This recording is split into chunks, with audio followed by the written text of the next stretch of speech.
Hello and welcome to another edition of Sunday Night Soccer. We're back, Mike D. We have a special guest, it looks like. We got Gigi, the next U.S. Women's National Team superstar. Oh, okay. Well, she's part of the 2024 squad. Glad she found time in her schedule to join us. Yep, she just stopped training right now, so she got her touches in. Gotta love it. Love it. How old is Gigi now? She is 15 months. Yeah, so that's what I thought. Okay. Nice. Yeah. Very nice. Yep. She's March 17th is her birthday. All right. You know what? I'm not good at the month thing. You know what I mean? Yeah. You're like 1 or you're 2. Yeah, exactly. That's how dads are. Yeah. Moms are always like, oh, she's 14 months and 3 weeks. Dads are like 5 hours and 37 seconds. Yep. Yeah, Dad. I was always like, about 1.5 or something, maybe. Not quite 2. That's all I know. Yep. So, all right, we got some things to get into, Mike. It's kind of end of the season. European season's wrapping up. We got a few things to talk about, so we're glad to be back. And with that, we're going to go straight to it. This week in soccer, we got PSG wins the Champions League. The U.S. Women's National Team defeated China 3-0 in a friendly. Napoli wins Serie A. Barcelona win the La Liga in Spain. LAFC win a spot in the Club World Cup. Just last night, they beat Club America. And Real Madrid, Mike D, were named the most valuable soccer team for the 4th time in a row. Wow. That's a B. $6.6 billion. You know where that ranks into other sports around the world? No, I did not. We got our backroom staff on that right now, but I didn't have time to look that up. But 4th year in a row, $6.6 billion. Not bad, I'd say. Not bad. All right, so let's get straight into it here. As the European season wrapped up, you want to run through? We've talked last couple of weeks about who is going to win the leagues and things like that, but it's all official now. So go ahead. All official. So if you remember, English Premier League was awarded top 5 teams move on to the Champions League. Correct. So that means money for these clubs. So top 5 is a very big deal. Money means new acquisitions, means a more healthier club, and hopefully translate into more success. So Liverpool, no surprise there, even though they struggled on the way out. 84 points, commanding lead. They finished in first. Arsenal was second place with 74 points. Man City somehow in third place with 71 points. They actually finished very strong. Chelsea also finished very strong in fourth place with 69, overtaking Newcastle for that 5th spot with 66, who struggled on the way out. And the sad part there is Nottingham Forest, which was in the top 4 most of the season, ends up in 7th place. Yeah, but still pretty amazing. I think it's a cool story. Yeah. To finish the league, Nottingham Forest in 7th, and really Brighton, Bournemouth, Brentford there rounding out the top. That's a good point. 10. And all pretty cool. Yeah, and Bournemouth, that's Tyler Adams' club. So correct. And looking at him on social media, he had a lot of positive things to say about his experience at Bournemouth so far. Yeah, and we will get to that momentarily. Moving on to Italia. Serie A. So we have Napoli finished in first place with 82, just above Inter Milan, who just got torn to pieces in Champions League with 81 points. And then it falls off from there. In third place, we got Atalanta and Juventus in 4th place, holding on to that 4th place spot, just a point above Roma. And then all the way down in 8th place, we have Milan. And 7th place, Lazio. So some of the bigger clubs. Roma, I don't know how relevant they've been as of late, but back in the day, it used to be Roma, Juventus, Milan, Inter, and Lazio. Maybe Napoli was in there, but now it seems like things are shifting a little bit.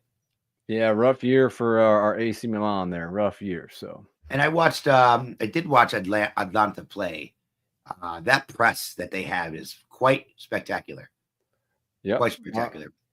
On to Spain. La Liga, Spain. Barcelona finishes in top over Real Madrid, the most successful club in soccer, with 88 points. Real Madrid in second place with 84. Atletico Madrid, 76. I don't think that's changed in 20 years. Athletic Club in 4th place with 70, and then they were also awarded the 5th spot. So Villarreal gets another nod to go into the Champions League. Yes, with 70 points. Correct. Yep. You like that, Gigi? I agree. Now to Germany, Gigi.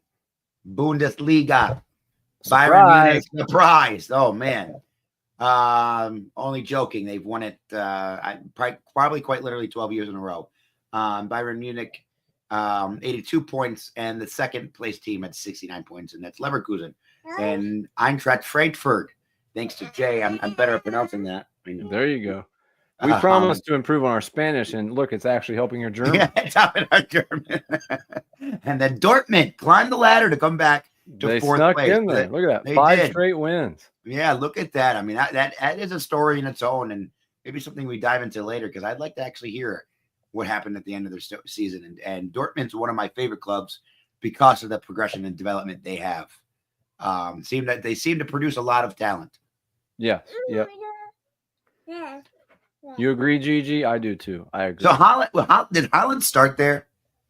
Yes. Yep. That's where he came from. Yes. Yep. Okay. So to the women's side, Gigi, I hope you're listening. The NWSL current standings. In NWSL, and so this is just straight through, right? Not east and west. Yeah. You have KC Current in first place with 24 points, and then San Diego Wave. Are they the expansion team, correct? Yes. They have 20 points in second place. Orlando Pride in third place, and then Washington Spirit in fourth place. So you're starting to see a little bit of shift. For a long time there. It's pretty even throughout the league. But KC Current still on the top of the league, but you're starting to see some separation in 1 through 5. And again, early in the season there for the NWSL, so correct. Still a long ways to go. So moving on to MLS. Same situation there early on, but go ahead. So there's a changes going on. The top 5 in the East continue to shift around. Last time we checked in, Columbus was in second place. Gianna hates when Columbus is in fifth place. Yeah, she does. You want to come take Gianna? She's ready. She's tired of this podcast. As is Jay. She does not like the MLS standings. She hates the MLS standing. Philadelphia in first place, 34 points, having a solid season. Cincinnati, Ohio, in second place with 30. Inter Miami right there knocking on the door, 29. Nashville with 29. Nashville, funny story about that. My boy, Timothy Chalamet, that's his favorite team because he's got a best friend that plays for Nashville. And then we have Columbus in fifth place with 28. And then New York Red Bull in 27. Orlando City in 27. So, again, if you're looking at these numbers, much tighter than the West, but a very tight race 1 through 10 going on in the East. Yeah, absolutely. And the West, Vancouver's been the story all year with a commanding lead, but it seems like they're falling off a little bit. And then San Diego FC in second place, 30, right behind them, expansion team. Minnesota on Target Field, they have 27 points. Seattle Sounders and Portland over on the West tied for 26 points. LAFC with 23. And then Jose Colorado with 22. Houston Dynamo and Austin there in 20. So the more west you go, the more northwest you go, the better you are. The more southwest you go, the worse you are. Yeah, it's very simple. Yeah. And so those are current MLS standings. And as we said, just like the NWSL, kind of early on, long ways to go as those races kind of keep shaping up. So we do have some current MLS goal stats here for you, Mike D. Ty Baribo in the lead for goals with 13. Sam Surridge with 11. Tied with Eric Maxim Choupo-Moting with 11. Messi with 10. He had 2 goals, unfortunately, and I believe an assist last night as they dismantled the Columbus Crew. Cypers with 10, Denke with 10, and Brian White all with 10. And then a couple guys round out the top 10 with 9 and 8. So there are the top 10 current goal scorers leading MLS. And in Europe, as we just said, their seasons have just finished up. So kind of a little surprise here, Mike D. Mo Salah got overtaken at the last minute by Mbappe.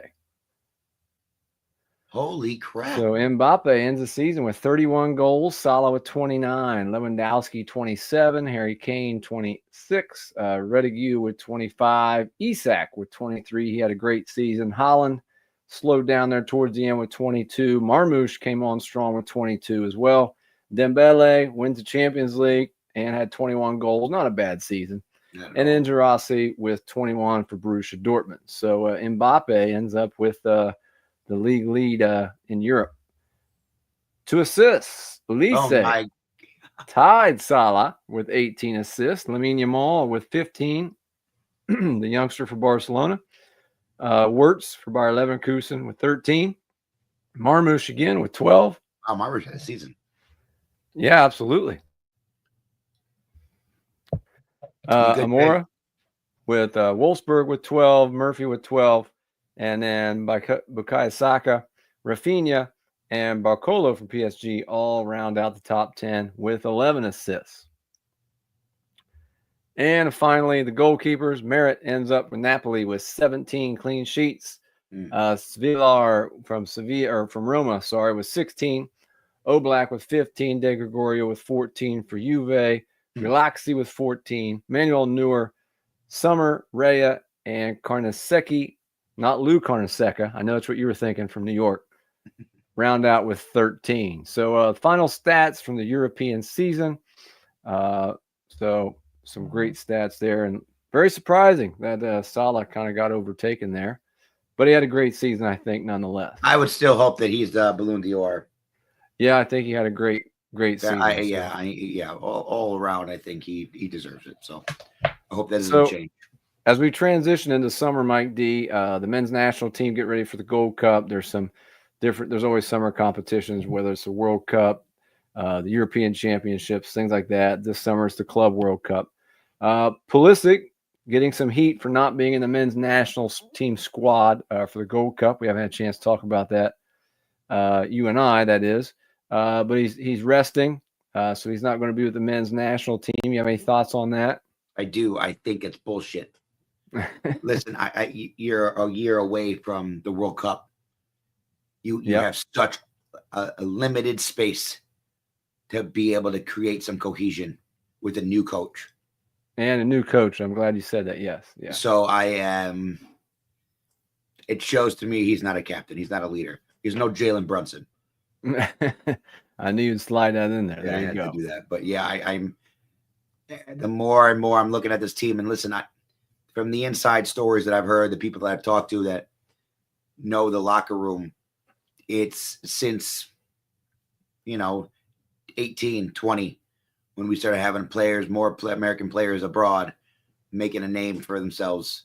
It's no secret that there's a lot of divas in the locker room, and this is just showing me. Yeah, that's true testament. Yeah, so that's been a story here the last week or two around the soccer circles. Cameron Carter-Vickers loses in the Scottish Cup final with Celtic. What's his name again? Cameron Carter-Vickers. Big center back that had the goal of the week. I know who he is. You just articulated that beautifully. Cameron Carter-Vickers. Like that's a mouthful. Yeah, I'm sorry. But he had a good season. They lost in the Scottish Cup final. Diego Luna had a goal and an assist for Real Salt Lake. Nice. Johnny Cardoso for Real Betis lost. They did lose in the Europa Conference final, but again, he had a good season as well as their team. And then, as you mentioned before, Tyler Adams helped Bournemouth to a 9th place finish in the Premier League. Always solid to finish in the top 10. In the Premier League, what most people say is the most athletic, most competitive league probably in the world. Yeah, Tyler Adams, and I think what the note is there and why that's something like you spell out or point out is because Tyler Adams was a big reason to why they finished in the top 9th. So it wasn't so when they came off the bench, he was playing CDM. You impact the game tremendously. Yes, and great to see him back, and great to see him have a good season. That's a good sign for the men's national team. Mm-hmm. So moving on, it's kind of alluded to, and you and I did not talk about the Pulisic situation beforehand, but our big issue this week is youth soccer. We talk about that a lot on this show, but this time, Mike D, how much is too much? So the reason we bring that up, and I'm going to ask you here in a second, the calendar you're in Michigan, I'm in Ohio, but as coaches and as high school coaches, we'll talk about this. But in club, for example, right now teams are qualifying for national events. So maybe their state cup or depending on what region you're in, and then you might go on to the national tournament in ECNL, NPL, GA, whatever it is that you're playing in, okay? But what this means is these kids that are in, say, U13, U14 have been playing club since August because they're not in high school yet.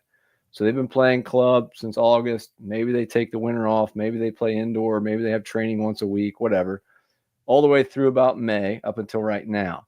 If you're a high school kid, and where I'm in Ohio is where I'm located, high school soccer is in the fall. A week after high school is over, people start showing up for club practice, right? And they've been playing club ever since then. And if you look there on the slide, the ECNL National Finals, Mike D, are slated for July 18th. The MPL National Finals, July 7th, and so on and so forth. So my point is, if you qualify right around now for those kind of events, you have a month off, first of all, as a coach, which is very difficult to me to understand. But you have a month off. You're obviously going to have practice during that time to get ready for such a thing. And these kids are going to be playing club up until July 18th, July 20th, whatever it might be. And then in Ohio, the first day of the high school season is August 1st. So at what point is this too much for these kids? Well, go ahead. Now it's like I understand why Christian Pulisic wants to take a break. If this has been his childhood till now, where is this break? Well, and you and I are as competitive as anybody. We coach all the time. We're around club. We're around high school. We're around street soccer. But at some point, I don't think people.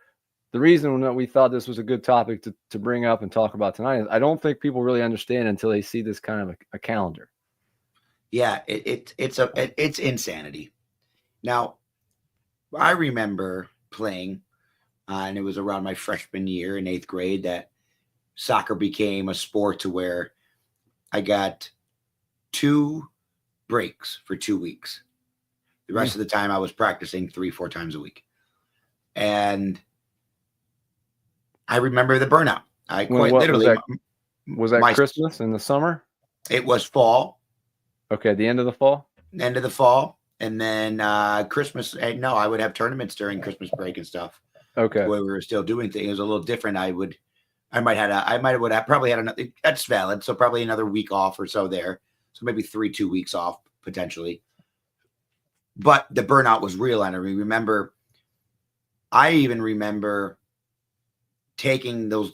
coming back from those 2 weeks and being such a better player because mentally I was just focused. I was more there. You were into it. I was into it. Yeah. And I think this is where I just experienced at the end of my season, right? So we were undefeated until this weekend. And all we needed to do was tie one of our games and we secured first place. We lost both games that we should have won. Yeah. Practice before these games, and I'm talking, we had 80% possession. I'm talking the most infuriating losses you can have. Today we lost because we got a red card and a handball, in literally 30 seconds apart. But that's not the problem. We should have finished many of opportunities. It's not the ref's fault. Burnout's real. So they had a break of 2 games in between this. We had 3 practices. At those 3 practices, I had 50% of my players at practice. Now, what I wanted to convey to them was, as a player and as a student, you don't study, you don't ace the test. It's the same type of preparation. Yep. You're not at practice, you're not diving, you don't have the intention. But they were ready to let off the pedal. Yeah. And quite literally, as much as I wanted it for them, they didn't want it enough for themselves. And they maybe wanted it in the moment of the game. But before then, they have built what they wanted. They knew they were a good team, and they were satisfied with what they had. Good, different, wrong, not the way to build champions. I'll say that much. But they're also kids. So maybe how much preparation, how much I'm putting into preparation, and the system we have of how much I'm asking to play, because we did tournaments. We did 2 tournaments beforehand. We trained 3 days a week. We did how many games? We did State Cup. So they had, in the last 2 months, 25 games. A lot of games, yeah. And so, of course, they're burnt out. They're 14. Of course. They have lives outside this. They have school. School just ended Friday. Yeah. And then you're asking them to be serious about 2 games Saturday, Sunday? Yeah. That's another good point I think you bring up is the timing of all of this. Like you said, kids are getting done with school, and the older you get, as you and I both know, you coach kids, you're around high school kids a lot. They're checked out, and rightly so. It's the end of the school year. Rightfully so. We're checked out, Jay. Yes, let's just be real about it. Yeah. We haven't done this podcast in 3 weeks because we have so much to wrap up. Yep. And I'm looking around. It's funny. when I feel like you start to notice like in certain things, especially as an educator, like I'm sure you notice yourself, things are like kind of in line with your feelings a lot of the times when you're teaching kids. Theirs is just not managed as well as adults. Hopefully as an adult, you can manage it a little bit, but you understand some of the feelings that they have. Sure. And like I've had these conversations in the adult world. What I find, a lot of finger pointing starts to happen around this time when everything's wrapping up. You've had 3 months of just go, go, go, go, go, go, go, and you're tired. And all of a sudden, I've been doing everything. It's got to be someone else's fault because things start falling through the cracks. Well, listen, this is part of the American sports culture. A lot of it's screwed up. A lot of it it's too much. It's too much emphasis on it. It doesn't leave a lot of room for passion. It doesn't leave a lot of room for creativity, and not enough to where we're trying too much to make everyone go pro. And I don't know. I just make or this college, culture, or college or whatever it is. We're putting immense pressure on just not letting these kids enjoy the sport. And if we did more to align with the player, like I spoke about, when I had my breaks and came back, I enjoyed it more. Yeah. Stepping away from the game, stepping away from, something that you're building and you're investing all your time into is just natural. You need to do it. You need to reset your mind. It's why they're in Europe. They're starting to go to 4-day work weeks. Like you can put more energy in it. And by the way, when they're doing these studies, productivity is going up. Yeah. Yeah. So it's, man, I don't know. And I don't know what it's like. And I have nothing to compare it to with the rest of the world. Another thing we didn't talk about, there's tryouts. In the last week or two, there's been tryouts. I have open houses tomorrow, Jay. For club. Yeah. Yeah. There's tryouts going on, and then you're still competing in these things. And people I don't think understand, families don't understand, and they look at these things, and then I'm just, you and I know that the reality is these kids, high school coaches, if high school is a fall sport, soccer is a fall sport in that state, they're going to want them to show up the next day or two, and you're going to want everything they've got mentally and physically every single day until about November. And you just can't, it's just too much. You can't do that. And, kids will do it. I know they'll do what their coaches ask of them, but it's just too much. And I think, when you look at, we kind of jokingly mentioned the Pulisic thing, but look at even in the summer when some of these guys do take some time off and rest. And the guys that do go play and the women that do play in these summer competitions with their country, if someone plays in a World Cup, what do they do afterwards? They always get extra time, right, before they have to report back to their club team because they need the rest. Their club teams say, hey, you're in the World Cup. We get it. Take a few extra weeks than the rest of the guys before you report back because they need the rest. And like you said earlier, we're talking about 14, 15, 16-year-old kids. And I just, I find it very frustrating, especially when you look at this calendar the way it is and things like that. Some of these things are going to go on until, late July. And it's insanity. I mean, you know what? As a high school coach, I got to be honest.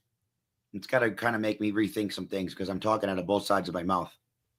I start training with my youth, my high school team next week. Yeah. And it's conditioning.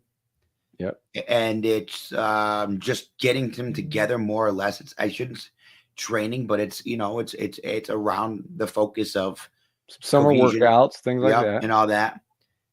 And but whatever it is you do, whether it's the reason I'm doing it is because the reason I have tryouts August 8th. I have my first game August 15th. Mm-hmm. So I'm stuck in how to build. If you look at football, right? Football's doing 2-a-days in June, starting in June. Like that, it's. I don't know. Maybe I rethink some of this stuff because I looking at this is a problem, and it's not player focused. And if I'm oversaturating with You know, because I mean, I get obsessed with preparation. I do that as a coach. That's kind of the curse. I get obsessed with, we could have done this. I should have done this. I could have done this. And there's so many pieces you look at, right? But maybe it's, they're not going to have the same focus without a fresh mind. No, absolutely. Yeah. You know, I mean, no. So I agree. If you have any comments on this, please make sure you chime in. Even after we're off the air tonight, send us some comments on the video on YouTube, on our YouTube channel. We'd love to continue the discussion. Obviously, I think we both agree, Mike D, there's a lot of issues with youth sports in our country in general, but this is definitely one of them. And this calendar, you know, is a lot for these club soccer teams, and kids play club, and then they also play high school. So send us in your comments. We would appreciate it. Moving on, team of the week. We had to go with PSG, Mike D. Had to. PSG, if you're just tuning in or you didn't have time to watch the game yesterday or, you know, whatever, obliterated Inter Milan 5-0, the largest margin of victory in the Champions League final history. So PSG, just for the record, as the team of the week, they won the French league, 13th time they've done that. They won the Champions League. That was the first time they've ever won the Champions League, Mike D. Biggest margin of victory in the Champions League final. They won the Trophée des Champions. My French is not so good either. That was great. And they also won the French Cup. So I believe they won 4 trophies this year. Wow, that's a year. Not a bad year. Not a bad year. That's a great year. And, you know, a huge deal to for a team like that to win the Champions League for the first time. It's funny. You know, I was watching we do have a comment. We'll go back. We'll come back to this. Go ahead. So we were talking about who was going to win champions. I think it was February, and I called PSG. Yeah. And the only reason why I said PSG was they had the most well-rounded team. I didn't really see a weakness within them. I felt like there was no real weakness you could point into. And when it came to individual battles, I was like, man, PSG just always kind of has the advantage. And that's to me, and I had no idea that they were going to finish like this. And who they lose from last year. And Mbappe. But that's what I'm saying. And like the way they're constructed was a much more all-around team. Yeah, a team. Like, and that's sometimes like, and I think you're starting to see a shift in sports in general, where you're starting to see, like, if you even look at the NBA, right? Now they have this apron to where you can't pay a bunch of max players. It's forcing the hand to play smaller amounts to make sure you have role players to make sure there's more parity within the league. And to build a team. To build a team. And in baseball, you've seen that for numerous years.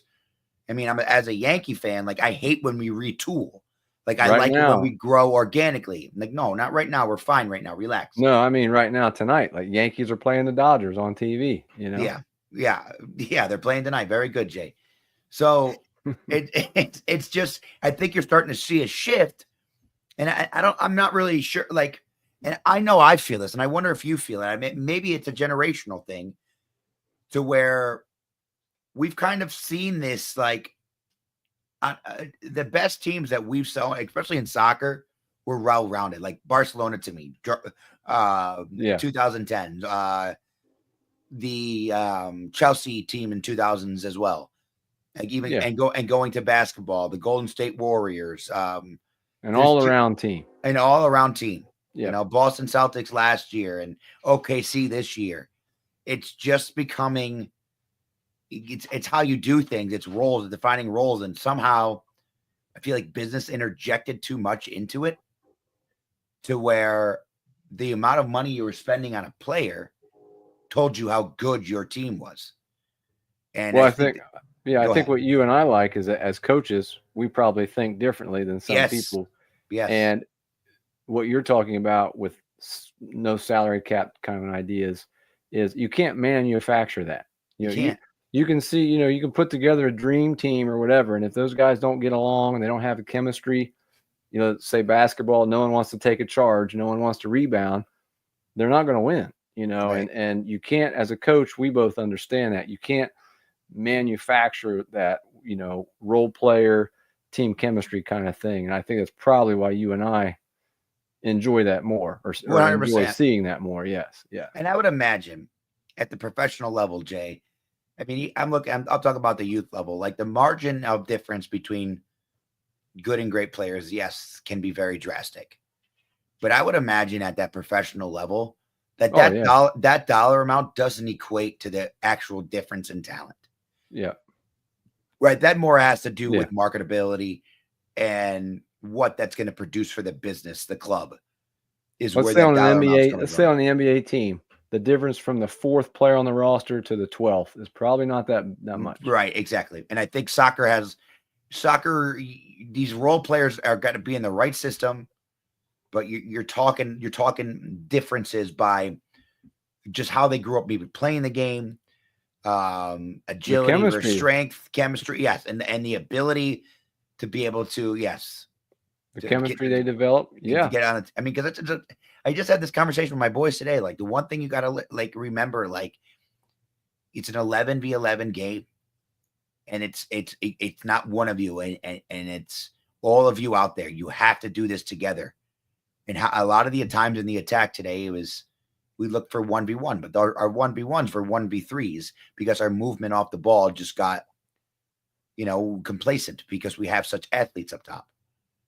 And so what makes it when you do put it all together, that's what makes it amazing, though. And that's what makes it amazing. And that's what highlights everybody. Right. Exactly. Yep. Well, we do have a comment here real quick. So we'll backtrack just for a second.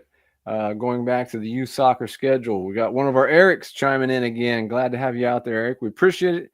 Is there an avenue for things to go backwards, to scale back?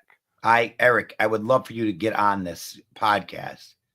If you could call into Jay and explain that a little bit more. I think he might mean the schedule and the what we were talking about, but my answer to that would be, you and I know probably it's got to start at the very top. That's the unfortunate problem is people in U.S. soccer and the governing bodies of I'll even say AAU, club volleyball, travel baseball, and softball have to take the initiative and take a stand and set some limitations. That's the only way I see it going to change, because 100%. Like, what if my state does something? Doesn't mean your state's going to do anything, right? You know what I mean? And then it's got to start at the very top. And unfortunately, I don't know if that's going to happen. And so, listen, listen, if I'm going to try my hardest, like whatever I can do, the more I get, if I get any clout at someday, I will. I mean, the thing is, me and you know this, Jay, and what we're talking about is not something that we're only talking about. And Eric, I think this is a great question. The problem is it's not focused around players. It's focused around teams securing rosters and tournaments, securing clout and networks. It's nothing to do with actual players' development and what's best for players. And that's the problem.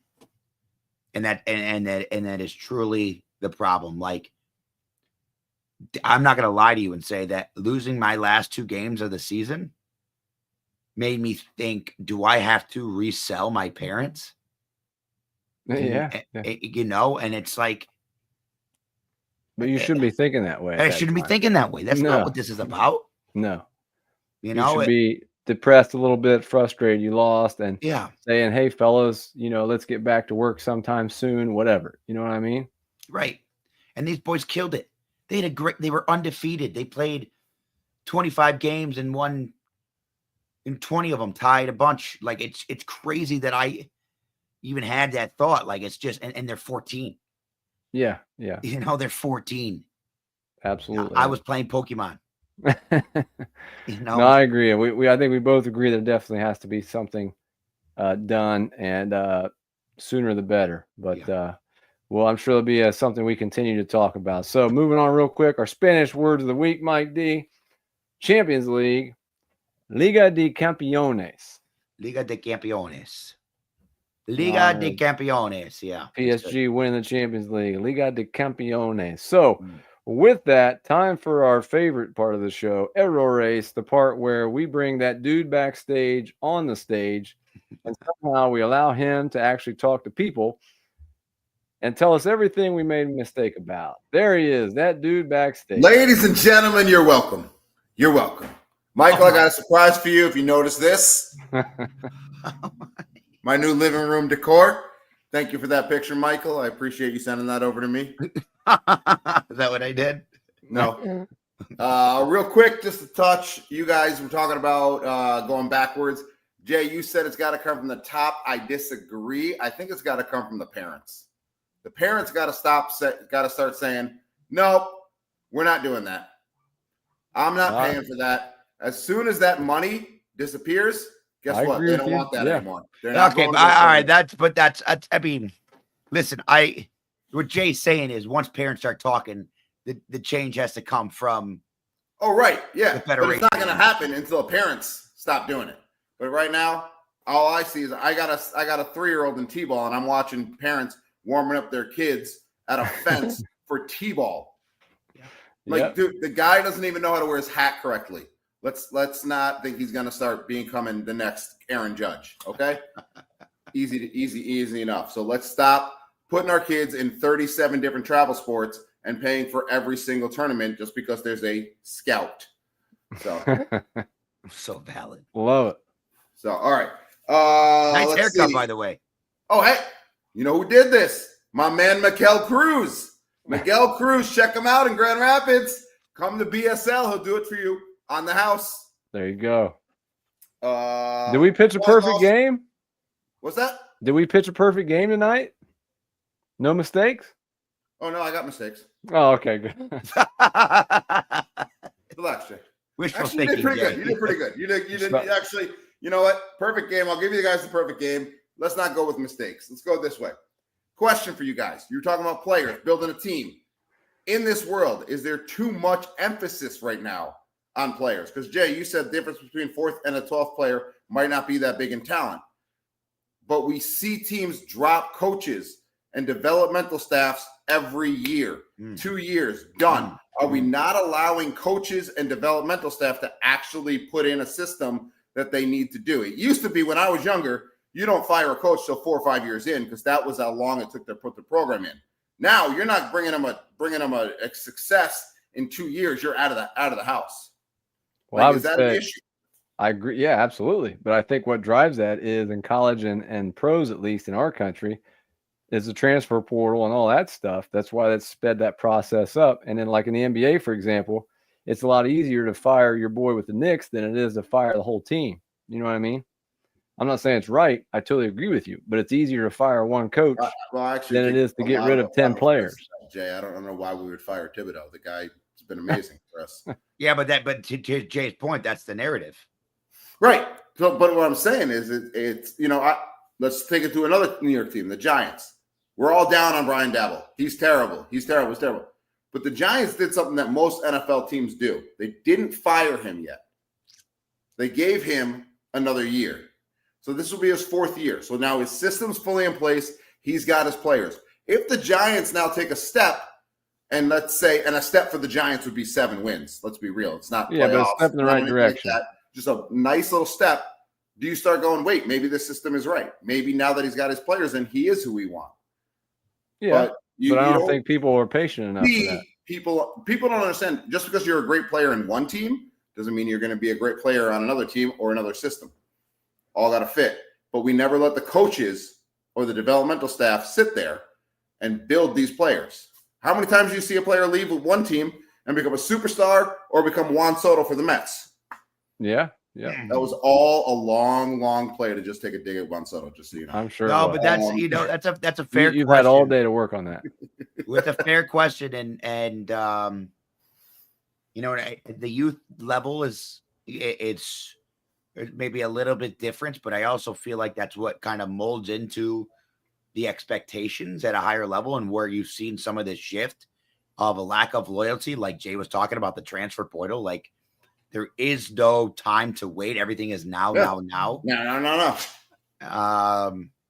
That's a great question. That is, and I'm imagining the pro realm, right? With money behind it and how much goes into business. Like, yeah, you probably have a little less patience, right? And you have a little bit smaller of a window with someone being in their prime.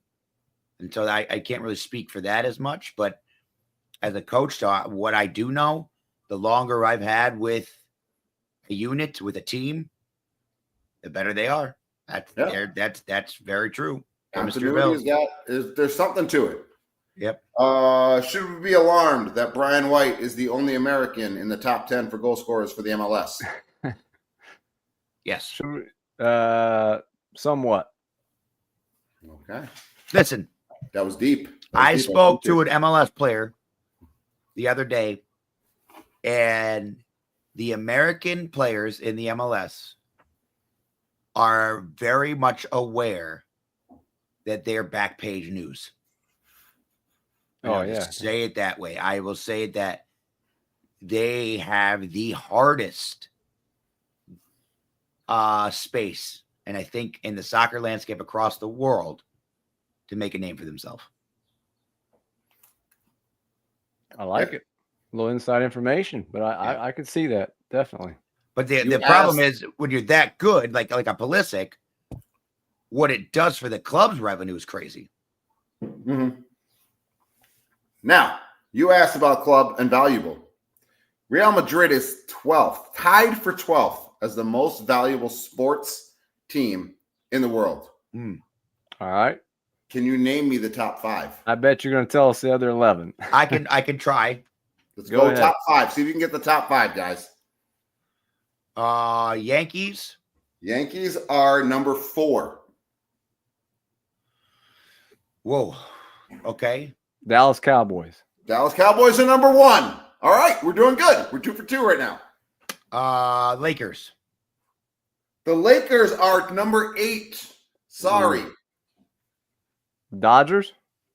Dodgers are not in the top 12. They spent too much money to make money. Okay. So we got the Cowboys. Cowboys and Yankees so far. You got 3 more teams.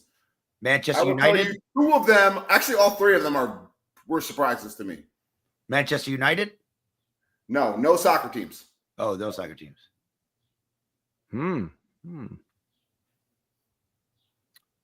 Sports Celtics? teams. Wouldn't be the Celtics. Not the Celtics. Knicks. Knicks are number 5. Oh, there you go. 3 2 more? 3 and 2.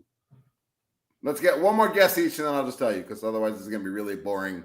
Everyone's not watching anyways. They tuned out. No, they love when I'm on. That's true. This is when they tune in. Peaks. Yep, this is when they tune in. Is it football? 1 is football, 1 is basketball. What? Yeah. Chicago Bulls? No. Jay, if you get this right, you're getting a free t-shirt. LA Rams. Boom! Number 3, LA Rams.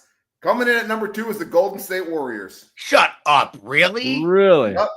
Rounding out the top 12, we got the New England Patriots at 7, the Giants, New York Giants at New England Patriots are 6, Giants are 7, Los Angeles Lakers are 8, the New York Jets at 9, the San Francisco 49ers at 10, the Las Vegas Raiders at 11, and Real Madrid and Philadelphia Eagles are tied at 12.